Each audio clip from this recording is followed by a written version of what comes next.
before you start asking me questions, So, before we start, like, well, I mean, how would it work in 2020 to you? well, even in 2020, I know it seems like we're so technologically advanced because we have things with a lot of buttons, but we only come down to three things you need: food, water, shelter. So let's start with that. We have our land, let's build our houses, let's cultivate the land. Start from the beginning. The stuff we cultivate from the land is gonna have more value than anything that you can put in the market.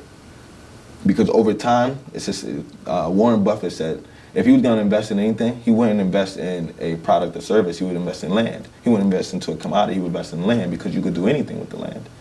We can create our own system of exchange. We don't have to rely on fiat currency. We don't have to rely on any type of currency because the production is going to be right there in your hands. It's So tangible. where would the materials come from To do what? to build these housing?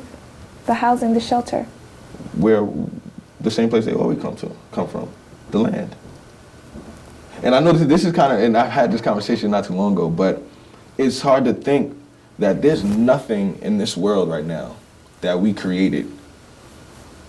It's all here. It's all been here. Every single, whether it be your cell phone, whether it be your computer, whether it be your chair, whether it be your bed, everything is created from something that's already here. Mm-hmm. Money doesn't create things.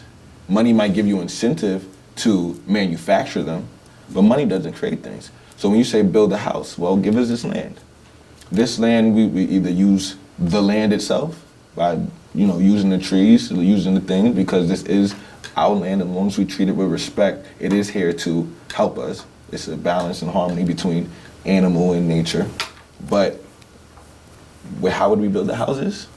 We would take something sharp, we make it sharper. We would cut something down, and then we would trim it. So now, it's 2020. We don't have to be stuck in primitive like I'm over here, chipping at the wheel. Okay, because You know what I mean? I'm just like... But manufacturing is a thing too.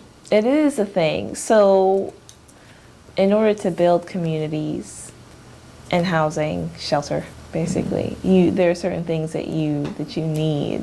Like, it wouldn't be, I don't see it being just you give us this land and we'll take care of the rest, unless we have the resources to do so, to build.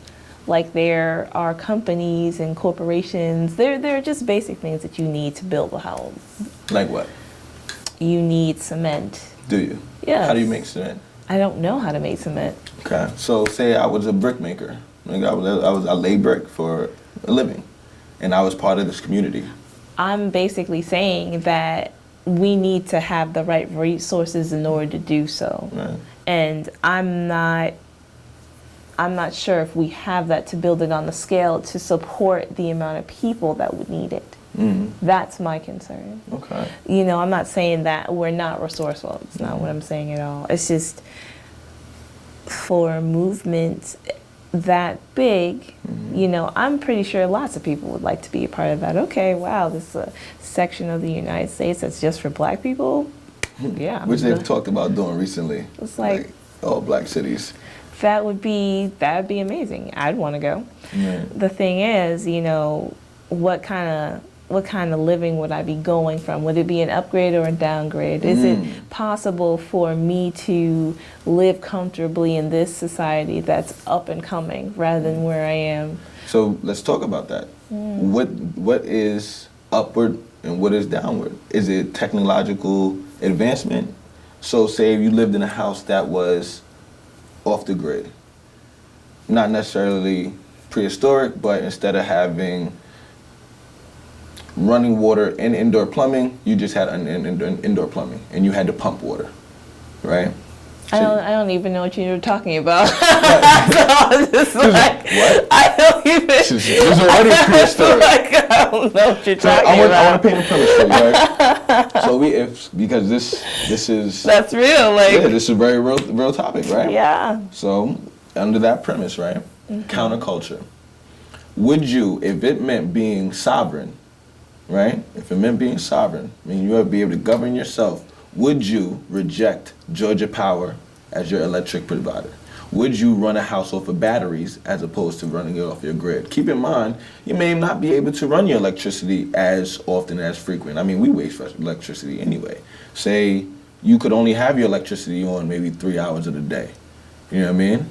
I mean, we live here in Georgia. 9 months out of the year it's hot. And it's sunny until 6, 7 o'clock at night.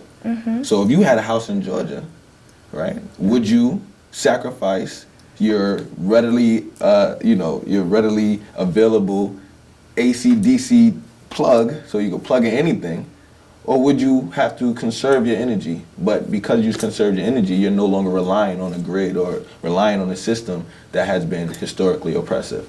Or let's take it a little further. Georgia Water, DeKalb Water.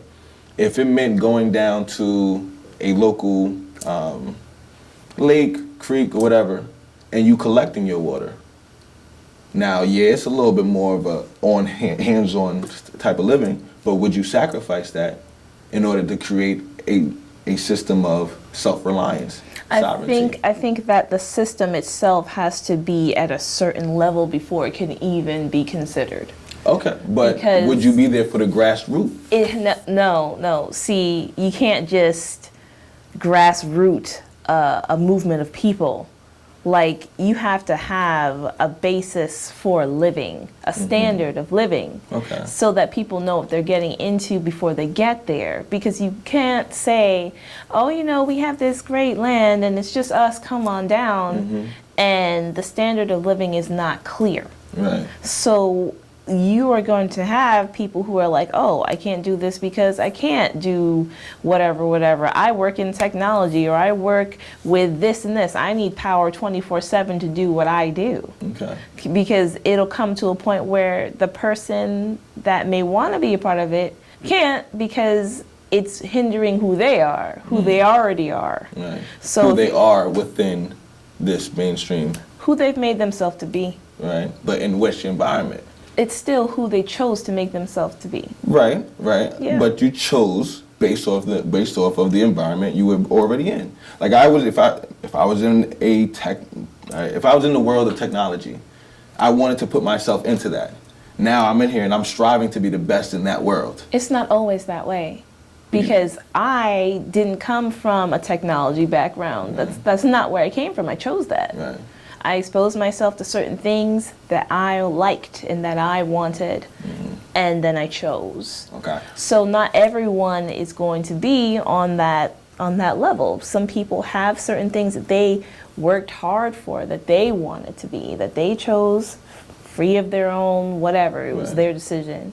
And for those people to operate in a standard of living that wouldn't support that, wouldn't be for that person. Okay. Now, Is all I'm saying. I get what you're saying, and that actually brings me to the next point of it. What are you willing to sacrifice for the communal goal? See, we have our individualistic goals and ambitions, and that's what America promotes, and that's fine, because I can't argue with you to tell you not to be an individual. But my thing is, if you choose to be on this side of the fence, your purpose as an individual would be the best individual as it relates to the group experience, as it relates to the community. So if we are, going under this premise that we're living off the grid and we have, limited technology, you have identified yourself as someone that needs this level of technology. Why wouldn't you create that environment so that you can bring it over here instead of bringing yourself over there to live in this environment, which is already done There for are two different kinds of people that you're talking about here. There are people that you want. That person that I was giving you an example is not a founder of what's already being presented. We're talking about two different people. We're talking about somebody who already has what they have going on in their life going good, presented with an opportunity, constructed by somebody else.